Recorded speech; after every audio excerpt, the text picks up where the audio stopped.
afternoon, fellow students. My name is Salome Ngweda Ibenga Ipinge. I am your tutor for economics. Today I'll present to you Economics Module 2, DES/Eco22. So this is your content-based session for 2021 academic year. So the content, I will be doing a presentation to guide you on your assignment as well as your 3 exams, namely April, August, and November 2021 exams. So for this module, students are expected to study Economic Study Guide from Chapter 6 to Chapter 9. And the objective of this course is really to help students in understanding the value and competence of economics. Economics also helps students to understand the world that they live in, as well as how they can deal with their day-to-day activities and the activities of businesses as well as governments. So, dear students, you'll be tested on 2 papers, namely paper 1 and paper 2. Paper 1 will be looking at long questions where you'll be tested on your understanding, application, as well as decision making. Paper 2 will be short questions and you'll be tested on your case study and also just general understanding in terms of terminologies and so on. For paper 1, there will be 5 questions. Students will be expected to answer 4 questions, and each question carry a mark or total marks of 25, and 4 of them makes a total of 100 marks. While for paper 2, students are expected to answer all questions in section A and 1 question in section B. Total marks for the paper is 75 marks. So I will then present to you some of the important terminologies or topics that you need to study for your exam. But however, I'm also urging you to ensure that you study all the chapters from chapter 6 to 9 of your economic study guide. So let's start with a general understanding of economics in terms of definition. So economics is a social science that is concerned with the distribution, production, as well as consumption of goods and services by individual, businesses, as well as government. It also helps the nation or a given nation in terms of resource allocation. We have 2 branches in economics, namely macro and micro.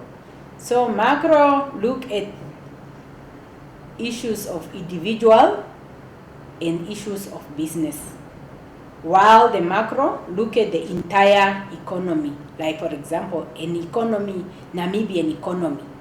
If you look at the Namibian economy in general, you are looking at the macroeconomics aspect. So I will highlight to you, this slide is showing you some of the issues that are dealt with under macro and some of which are dealt with under micro. So micro, we look at individual market, price of a good, and so on, while under macro, we look at aggregated issues like GDP, inflation, unemployment, as well as demand for goods and services at an economic level. So it's an objective of every country to have a healthy economy. So some of the macroeconomic objective, or most of the macroeconomic objective that each and every country or government tend to achieve is, for example, they need to have higher average income, which are your per capita income for their populations or people. They also aim to have higher output in terms of gross domestic product, which is now your GDP, because higher output results to economic growth, because when your output increases over time, it results to economic growth. So one of the macroeconomic objectives include also lower level of unemployment. Each country is aiming at achieving lower level of unemployment. So if need be, even to have at least a 1-digit unemployment rate.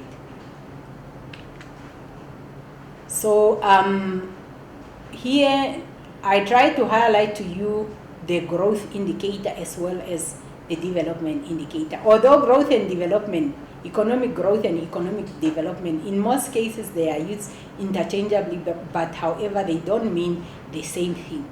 That they are indicators that shows that a country have attained development, and also some of which are associated with growth. Some they can also exist on both development and growth. So some of those indicators, for example, under growth, you look at issues of infrastructure, communication, GDP, as well as your per capita incomes, government expenditure, and so on. While under development indicators, what shows that an economy is developed, you look at issues of poverty level, wealth, urbanization, health, education. So those are some of the development indicators. So while the growth indicators are also highlighted, just to know the difference. So another terminology that I also want to look at under this session, which is also very important, you need to know it, is the issue of inflation. You need to know to define inflation as well as differentiate it. So generally, when we talk about inflation, we mean a general increase of prices and goods, of prices of goods and services over time.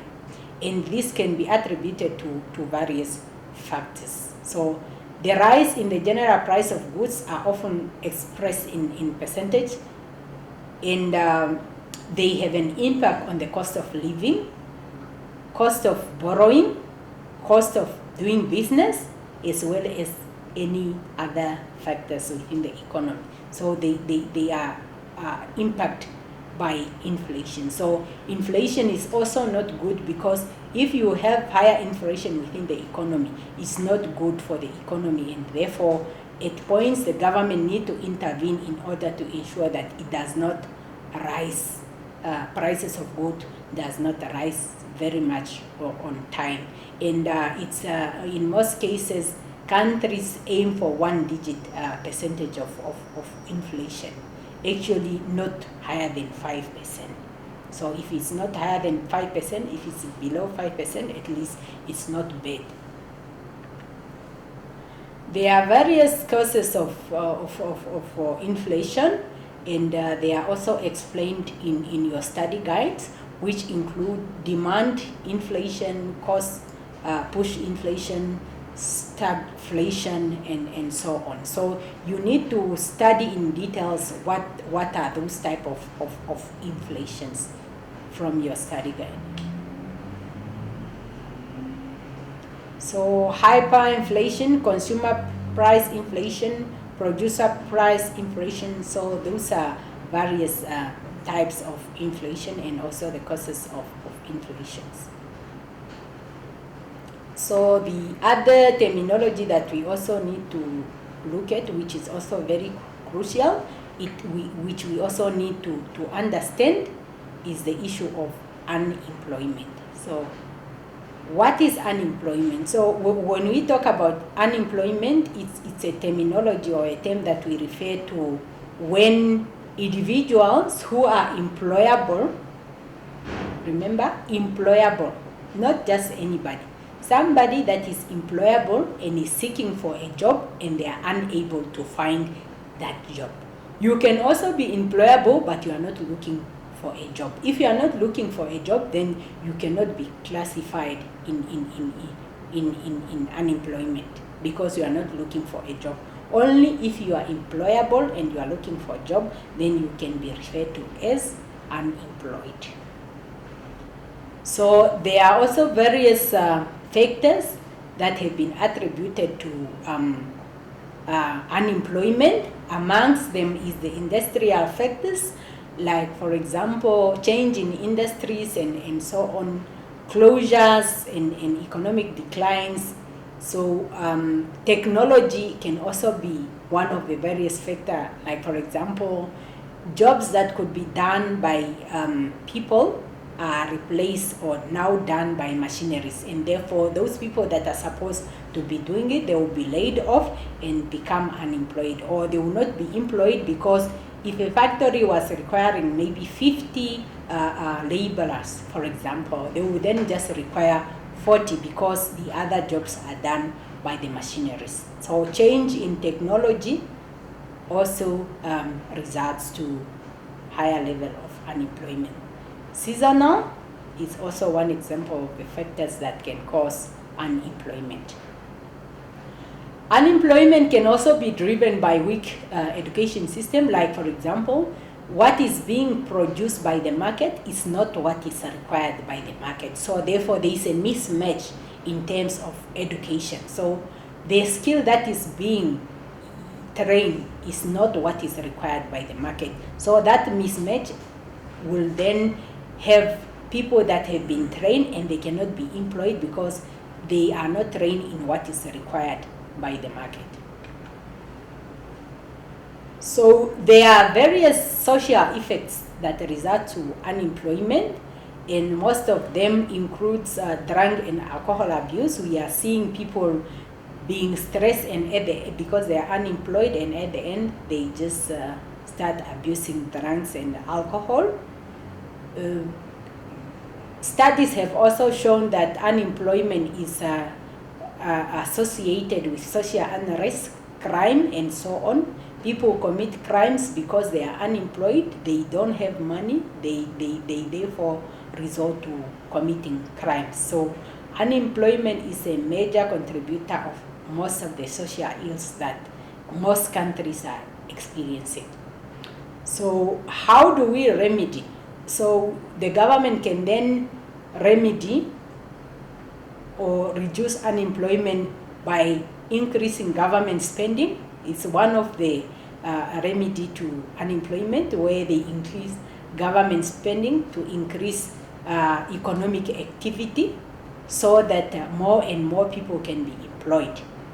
They also entrepreneurship development, they can provide credit and employment schemes. So more details can also be found in your study guide, because you need to also know how this type of unemployment can be addressed. In case you are asked in the exam, can you define for us unemployment, list for us various factors that causes unemployment, and given that you are an economics student, maybe what policies can you apply in order to reduce unemployment? So you need to know all those things so that when you are asked, you know how to answer.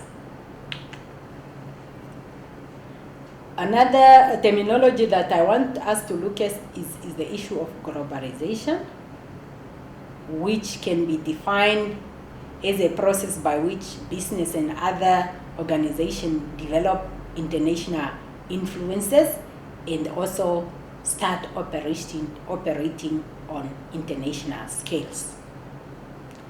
So globalization is very important to us because it increases market competition. So more and more business enter global markets, and therefore there is competition. And when there is competition, we will be able to have access to more products or more goods and services at even a market-related prices. So at market-related prices, and also,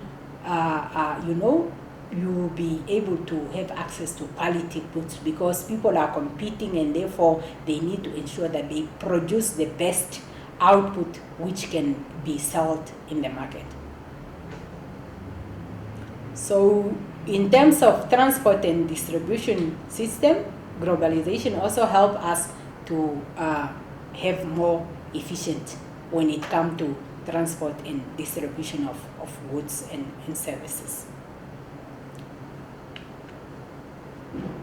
So, when we talk about globalization, we cannot talk about globalization without talking about trade. So, as a result of globalization, businesses can then trade their goods and services on international markets. So there are various arguments that have been urged for free trade, because now free trade allow anyone with any business to trade in the global or international market. So the arguments that are in support of trade includes global efficiency, increase in choices, where we indicated that the consumers will have choices of goods and services, and it also lead to innovation, specialization, as well as economics of scale. So countries will be able, or businesses will be able to produce what they are best at. However, there are some arguments which are not in support of free trade. Why? They are saying free trade leads to globalization, which increases activities of multinational companies. So multinational companies like your ShopRite, your KFC, and so on, so they take advantage of free trade, and then they increase their activities around the world. And then they are also saying the free trade have some environmental as well as safety issues.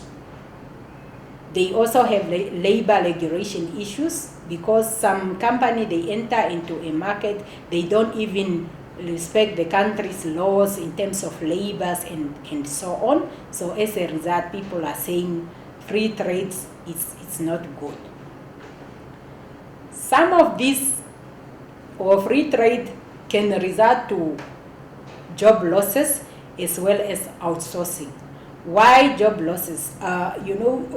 When new business enter a market, some businesses are small, they were just set up, they will not be able to compete at the same level. As a result, they will close down, and once they close down, people that were employed by those businesses will then end up losing jobs. So while people are trading freely, some countries have then come up with trade protectionism. They are saying they want to protect their infant industry so that they will be able to grow. So as a result, they impose some quotas or restrictions in terms of trading, so that they don't allow specific products within their market to allow their businesses to grow, their local businesses to grow. So they are also saying that they are imposing trade in order to stabilize their wage bill, living of standard of people within that specific country, and also prevent dumping. Because some of the companies that are coming to trade, some they will just come with goods and services that are of poor quality, and at the end they will end up dumping them in a specific market. So although some people are in support of trade protectionism, some are also against it, because they are saying, they are protecting infant industry, but then infant industry remains infant. They will not grow. we have seen cases like, for example, Namibia, where the chicken industry have been on infant industry protection, and they remained there for some years without growing. That's why some people are not in support of that. So you need to read more into detail about trade protectionism, free trade, the arguments for and against, more in your study guide. So we also look at issues of sanctions, which I have indicated in terms of trade protectionism. Some country, they can place some sanction or trade restriction on countries, and they are doing that to protect their industries and so on. So detail you can read in your study guide. One of the aspects that you also need to look at in your study guide in the issue of stages of economic development, where you look at issues of industrialization. We know everybody is looking forward to industrialization. Even Namibia wants to become an industrialized nation by 2030. So you need to look at what is Namibia trying to achieve in terms of industrialization. So economic stages, we have labor-intensive technique, where the two of the most pressing problems in developed countries are unemployment and poverty. So this can help to overcome lack of capital investment. So job specialization, better education and access to training programs. Those are some of the stages that you need to look at in your study guide. Free market is also another stage. You have abolition of elites, where the social structures in developed countries are often increased or include small wealthy ruling class, as well as large number of people that are living in poverty. So those are some of the descriptions under abolition of elites. So you need to study or look at the stages of economic development detail in your study guide. So another topic that we need to look at here is the issues of economic performance and government intervention. So the government plays a major role when it comes to economic performance, because they need to adjust the economy in cases where you have economic declining, and also to control the level of economic growth. So economic growth is not always good, especially if it's not a pro-growth economic growth.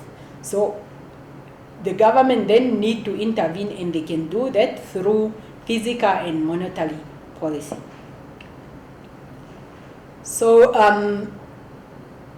the application of fiscal and monetary policy are done by two different institutions, for which fiscal policies are applied by Ministry of Finance and include government spending, increase or decrease, as well as taxation. So it can either control by increasing or decreasing government spending, or increasing or reducing taxes for businesses and individuals, while the monetary policy is applied by the central bank. So you need to differentiate between the two, and also read into more details how the central bank can apply monetary policy through the repo rates and open market operations and so on.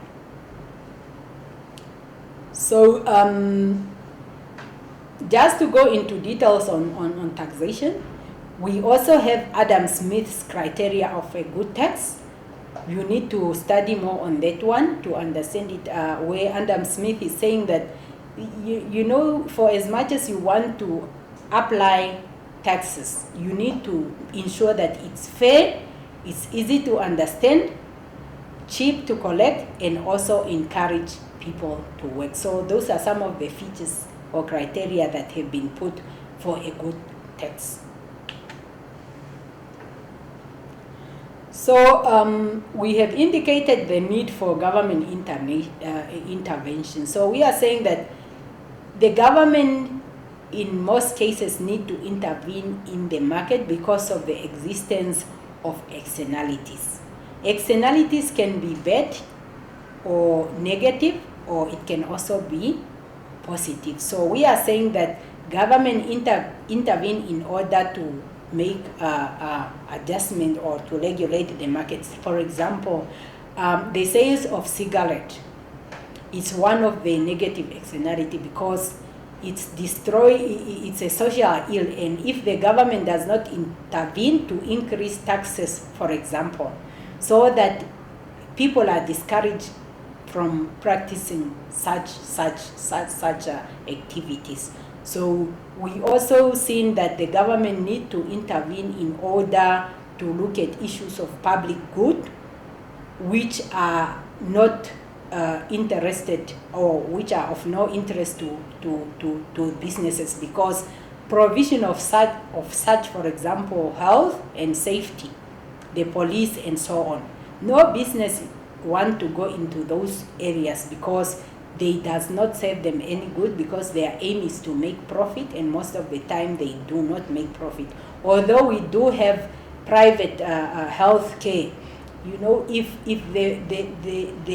the health sector is left entirely in the hands of private people, they will not be able to make provision or to provide such service to the most poor, because not everybody can afford health services, and therefore government need to intervene and ensure that for those that are not able to provide or to access it, the government make provision for that.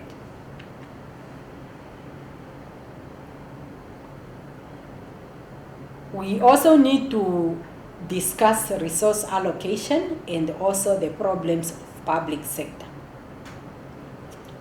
We are saying resources are very limited, and the decision that need to be made about them need to ensure that they are best used, or they are made best use of.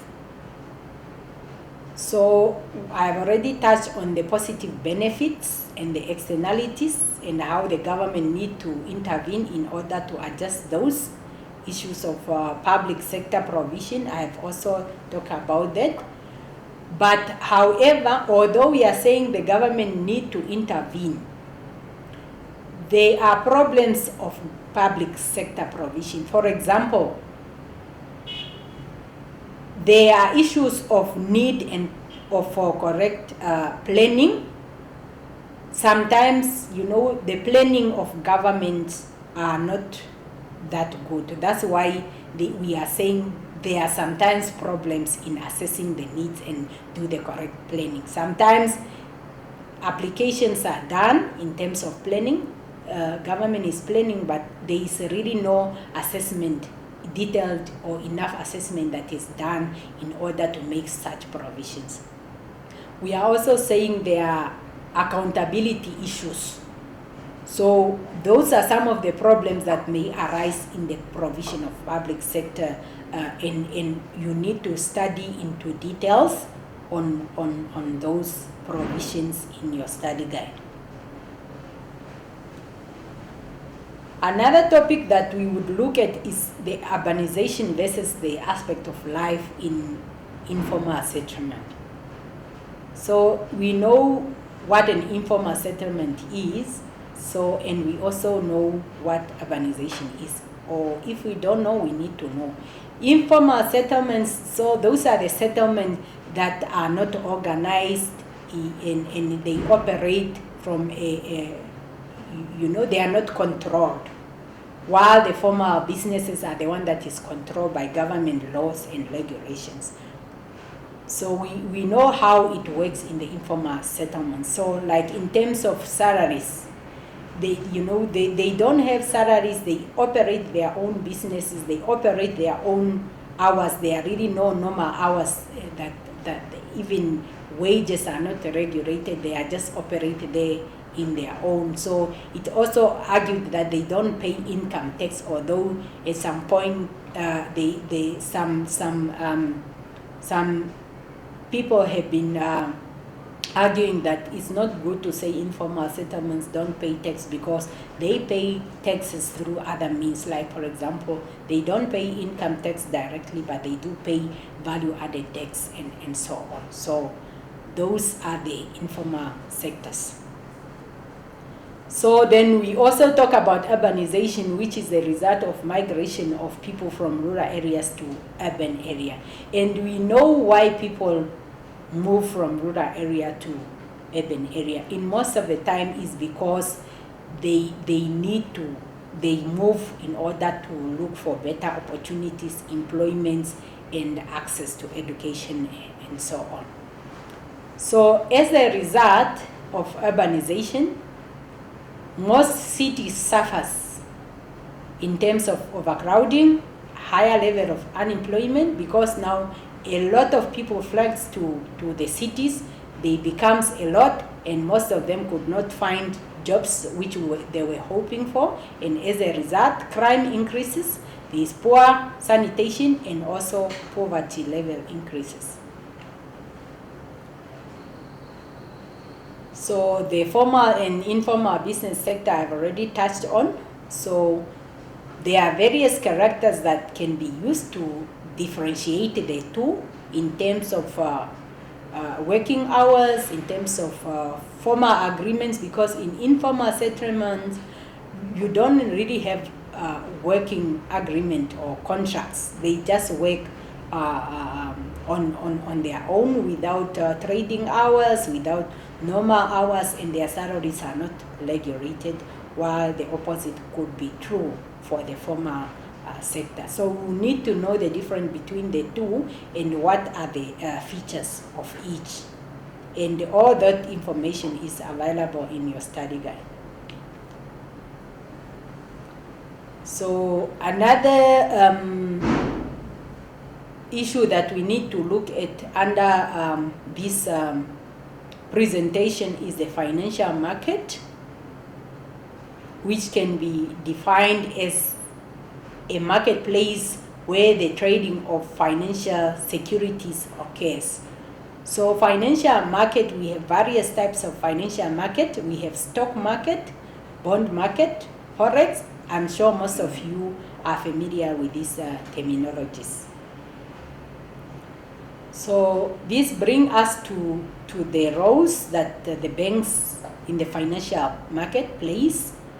We have various types of banks in the financial market. One is the commercial banks, where we say that the commercial banks are the banks that collect money from the people that have access money, which are now the savers, and give or lend it to the people with a shortage, who are now the borrowers. And this function of the bank is called intermediary role of the bank. Other banks includes the central bank, which is now the supervisor of the other banks, and it also acts as a bank for the government. So the central bank, earlier I've talked about monetary policy, which is controlled or applied by the central bank through interest, repo rate, or sales of in the market operations. So the fiscal policy is applied by Ministry of Finance. And then another type of bank that we have is the Agricultural Bank of Namibia. So here we are now looking at the from the Namibian economy perspective in terms of financial market. So Agricultural Bank is a bank that provides loan for agricultural activities to both small and large scale farmers for the provision of agricultural services or activities. You need to read more into details on each of those banks and know their functions. And all that is provided for in your study guide. Other banks that we also have existing in the financial market of Namibia include Development Bank of Namibia as well as SME banks. So the Development Bank of Namibia's activity or role is different in the sense that for it, It provides for infrastructure needs, while the SME bank is supposed to cater for the funding of small and medium enterprises for the startup of their businesses. So currently the SME bank have been closed, so that function have been cascaded to Development Bank of Namibia. It's now the one that have that arm within itself to carry out or assist SMEs with startup capitals. We also have a non-banking institution, which is NAMFISA, which is now supervising all the non-financial institution by setting requirements and standards that it need to comply. And these include now your micro lenders, who are now your cash loans. Your cash loans are controlled under NAMFISA, insurances, as well as pension funds. They are all controlled by NAMFISA. So you also need to research more on these functions just to familiarize yourself. So on a higher level, we also want to look at the Namibian economy, where as an economic student, we need to know the structure of our economy as a country. Which sectors does our economy comprises of? For example, your primary, which sectors falls under primary, which sectors falls under secondary, and which one falls under tertiary. So you need to look at all those issues into details, and they are available in your study guide. You also need to look at the issue of Namibia, importance of Namibia being a member to economic blocs such as SACU. Why is it important Namibia to be a member of SACU? Or what does SACU do? All those details you need to know. Why does Namibia have to be a member of SADC? So you need to know what are the benefits of Namibia being members to these economic blocs. What are the benefits? What are the disadvantages? So you need to read all those. So in general, you need to understand the Namibian economic related issues such as membership to economic blocs and so on. In your study guide, you have also provided with some details on Vision 2030. You need, as a student or economic student who is going to teach learners on economics, you need to have an understanding of Vision 2030. Why was Vision 2030 formulated? What were Vision 2030's objectives? You also need to have an understanding of the national development plans of government. Which plans are we in now? What are its objectives? What is the government trying to achieve? There is also a Harambee Prosperity Plan. Now there is a PP2 coming. You need to familiarize yourself with those. What are the importance of formulating such policies? What does it help the government to achieve?